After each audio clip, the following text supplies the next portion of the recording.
Morning guys, yan, kita nyo po. Punta tayo ngayon sa bukid, yan o. Yung pinitak na yan, puro na tubig. Ayan.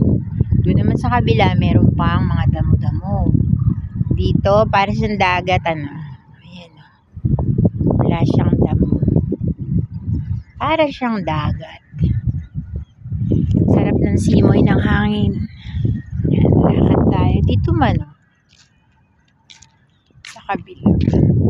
Tingnan niyo po yung kalsada. Ayan.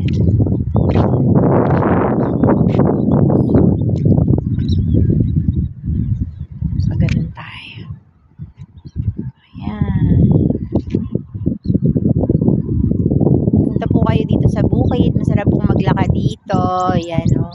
Diyan kayo maglalakad sa kalsada. Sarap ng simoy ng